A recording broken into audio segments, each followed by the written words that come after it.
दौरान sleeping disorder से भी गुजरे, जैसे कि इंसोमेनिया हो गया, आपको नींद नहीं आ रही है, एक्सेसिव स्लीपनेसनेस, बहुत ज़्यादा सो रहे हैं आप, तो भी ये है। लेकिन इसका मतलब ये नहीं है कि आपकी छुट्टियां चल रही हैं, आप बहुत ज़्यादा सो रहे हैं तो आपको डिप्रेशन है, नहीं। सिर्फ एक सिम्टम होने से डिप्रेशन नहीं कैटेगराइज किया जा सकता है। अगर आपको सुसाइडल टेंडेंसीज, हमेशा सैडनेस, एंशियसनेस और उसके साथ साथ इंसोमेनिया है, तो may be you could have a developing phase of depression. Fatigue, pains, headaches, ये सभी इसके कॉमन फिजिकल सिम्टम्स हैं। डिप्रेशन टेस्ट कैसे किया जाता है? तो डिप्रेशन टेस्ट करने के लिए बहुत सारे टेस्ट मौजूद हैं जो कि हम नॉर्मली अपने ऊपर नहीं कर सकते हैं। They are done by proper psychologist और प्रॉपर एक एनवायरनमेंट में ये टेस्ट किए जाते हैं। एक जो मोस्ट कॉमन टेस्ट है जिसको कि मैं आपको बता सकती हूँ जो मैंने किया है, वो है बैक डिप्रेशन इन्वेंट्री। ये जो इन्वेंट्रीज होती हैं वो आपके 4-5 आस्पेक्ट्स पे ध्यान देती हैं, जैसे कि सबसे पहले तो इसमें आपकी फैमिली हिस्ट्री जोड़ी जाती है कि कहीं आपकी फैमिली ट्री में, यानी कि आपके जीन पूल में तो नहीं कहीं डिप्रेशन है। दोनों साइड से आ सकता है डिप्रेशन, मैटरनल साइड से भी और पैटर्नल साइड से भी डिप्रेशन आ सकता है। तो डिप्रेशन अगर आपको है या फिर आपको लग रहा है कि आप माइल्ड डिप्रेशन से जूझ रहे हैं, तो आपको ऐसे में क्या करना चाहिए? अगर आपको लगता है आपको माइल्ड डिप्रेशन है, तो first of all consult a near by psychologist, not psychiatrist. Psychologist को कंसल्ट करिए, टेस्ट लीजिए कि आपको डिप्रेशन है या फिर स्ट्रेस है। ये भी जानना बहुत ज़रूरी होता है कि आपको स्ट्रेस है या डिप्रेशन है। और जब ये हो जाए, मान लीजिए आपको है माइल्ड स्ट्रेस, तो सबसे पहली बात तो जो आपको साइकोलॉजिस्ट बोलेगा आपको वो फॉलो अप करना होगा। लेकिन ऐसी नौबत ही ना आए तो, ऐसी नौबत तब नहीं आएगी जब आपका एक कोई आप फिक्स्ड रूटीन सेट कर लें। अब मान लीजिए आजकल छुट्टियां हैं, तो अपना एक रूटीन सेट करिए कि आपको एटलीस्ट 5 मिनट मेडिटेशन करना ही करना है। कोई एक ऐसी एक्टिविटी में इंडल्ज होना है जो कि आपको प्लेजर देती हो। गेमिंग हो गई, नॉवल रीडिंग हो गई, इवन सीरीज़ अगर आपको बिंज वॉच करना पसंद है तो डू दैट। वो कोई भी एक एक्टिविटी दिन में ज़रूर करिए जो कि आपको सुकून देती हो। Meditation, yoga, binge watch, novel reading, writing, पढ़ना, कुछ भी। अपनी कोई भी एक फ़ेवरेट एक्टिविटी, एक भी दिन ऐसा मत जाने दीजिए जब आप अपनी फ़ेवरेट एक्टिविटी ना करें। दूसरों से मिलें जुलें, उनसे बात करें। अगर आप अभी इस टाइम हॉस्टल में हैं तो अपने आसपास रूममेट से बात करिए। अगर आप घर में हैं तो ज़्यादा से ज़्यादा फैमिली इंटरेक्शन करिए। अगर आप कहीं ऐसी जगह फंसे हुए जहाँ आप अकेले हैं तो रेगुलर कॉल पर बात करिए, किसी से भी बात करिए, बट बात करिए अगर आपको माइल्ड डिप्रेशन है। सो उस कंडीशन में सबसे ज़्यादा ज़रूरत होती है कांटेक्ट की, कि आप लोगों से कांटेक्ट कितना कर रहे हैं। अपने आप को अकेला मत छोड़िए। जितना आप अपने आप को अकेला करते जाएंगे उतना आपका डिप्रेशन आप पर हावी होता जाएगा। मॉडरेट डिप्रेशन, सारे सिम्टम्स वही रहेंगे जो माइल्ड डिप्रेशन के थे, बट एक सिम्टम जिसकी वेरिएबिलिटी बढ़ जाएगी वो है सुसाइडल टेंडेंसीज़।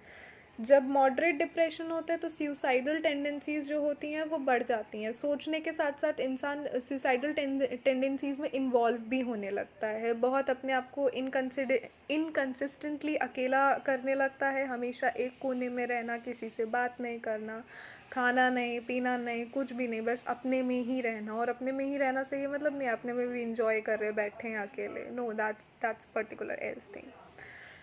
तो मॉडरेट डिप्रेशन में कुछ साइकोसोमैटिक्स दिए जाते हैं, that is again prescribe by psychiatrist.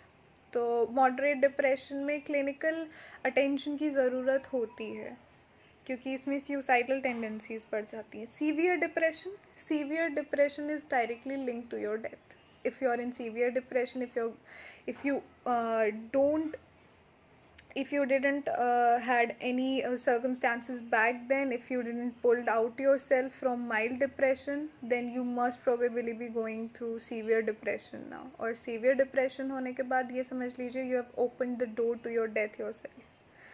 Severe depression में सुसाइडल टेंडेंसीज बहुत होती हैं, पहला।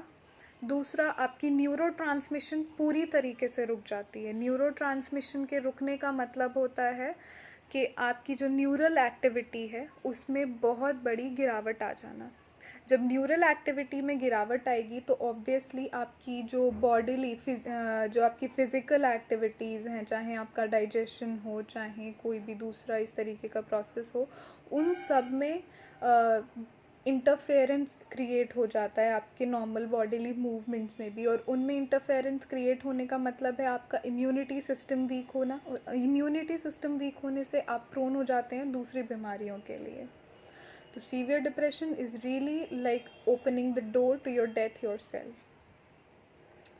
डिप्रेशन है तो क्या करना चाहिए? सबसे पहली बात, इसको आप स्टिग्मा मत समझिए कि आपको डिप्रेशन है तो आप पागल हैं। नहीं, आप पागल नहीं हैं, आप एक नॉर्मल ह्यूमन बीइंग है जो कुछ बुरे सर्कमस्टांसेस के साथ गुजर रहा है, जिसके साथ कुछ बुरा हुआ है और वो उससे कोप अप नहीं कर पा रहा है।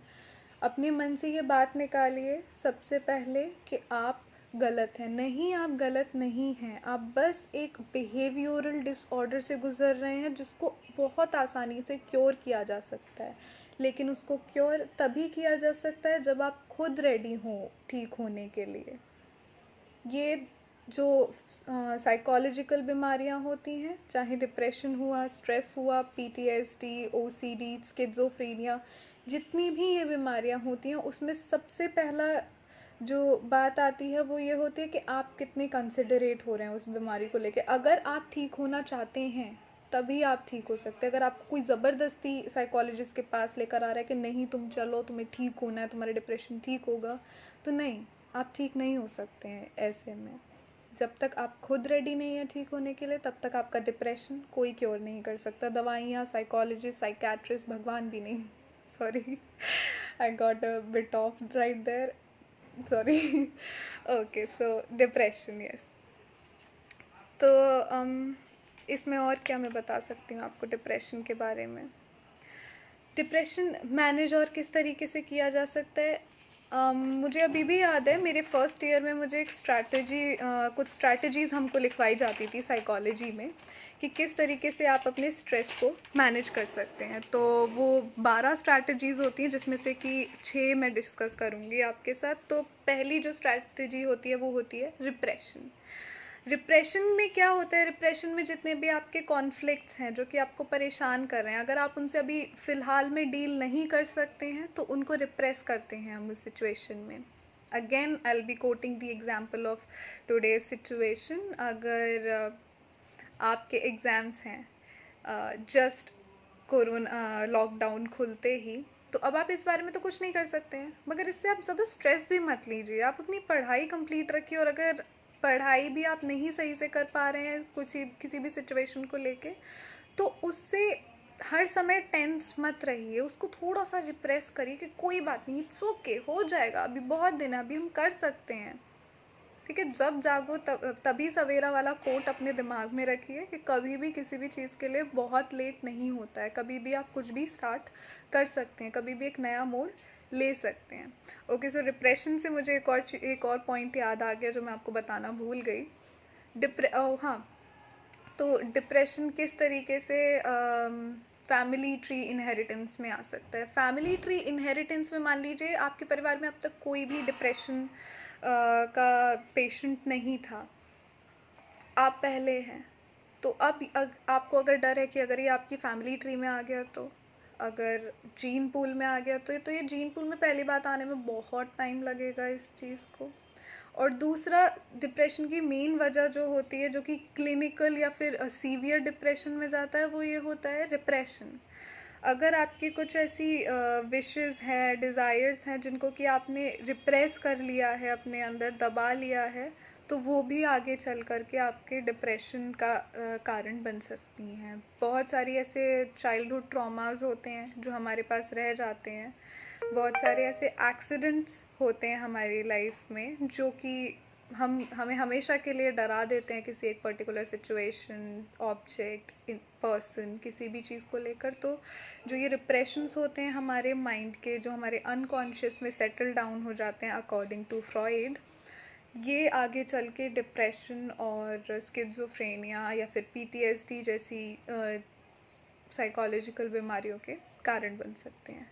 So next is rationalization. Rationalization is reasoning. आप अपनी सिचुएशन को रीज़न करना शुरू कर देते हैं कि कोई बात नहीं, लॉकडाउन है, इट्स ओके, मेरे पास टाइम है, मैं पढ़ सकता हूँ, कम मार्क्स आए कोई बात नहीं, इतना अच्छे से मैंने प्रिपेयर नहीं किया था, मे बी हो सकता है मैं ये वाला टॉपिक पढ़ लेता तो शायद मैं एग्ज़ाम में और अच्छा कर सकता था, मे बी अगर मैंने ये वाला अपना ऑफिस वर्क पहले कर दिया होता तो अभी मुझे मेरे जॉब का टेंशन नहीं होता. So that is what rationalisation is, reasoning with your situation. Next week be going to projection.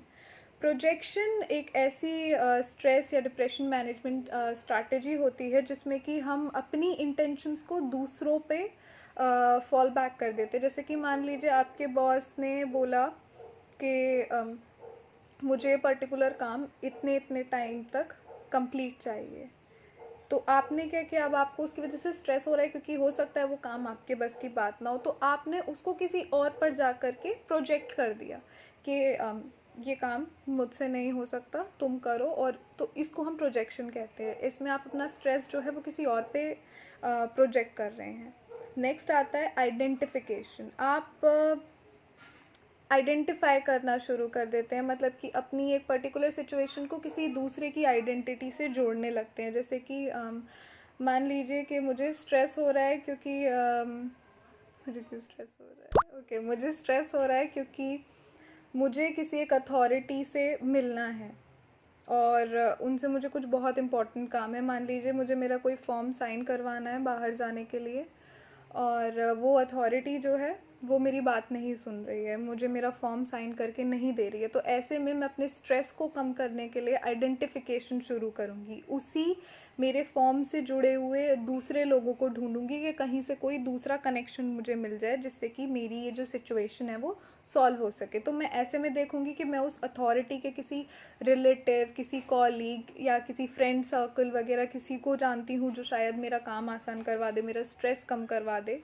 तो उसको हम आइडेंटिफिकेशन कहेंगे. ऐसे में हम आइडेंटिफाई करते हैं.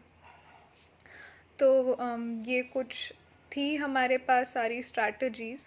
तो कुल मिला के स्ट्रेस हो या डिप्रेशन हो, ये इतना इतना ज़्यादा नेगेटिव नहीं है जितना कि इसको सोसाइटी में बनाया जाता है. स्ट्रेस अगर आपको है तो उससे डील करने के लिए तरीके भी हैं. अगर डिप्रेशन आपको है तो उससे भी बाहर निकलने के तरीके हैं. बट ज़रूरी ये है कि आप सही टाइम पर सही इंसान से जा कर के इसके बारे में बात करें, अपने आप को खोलें और सोसाइटी में इंगेजमेंट करें. So now if you guys have any questions I am all open to that.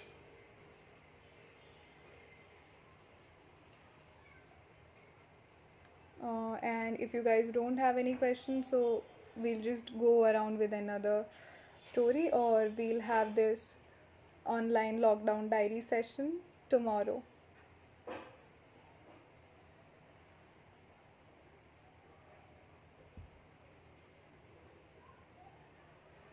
Okay, so I think that was it, or should I be waiting a bit more? Okay, thank you Abdul sir. Thank you Madhuri ma'am. Hi Javed sir. Okay.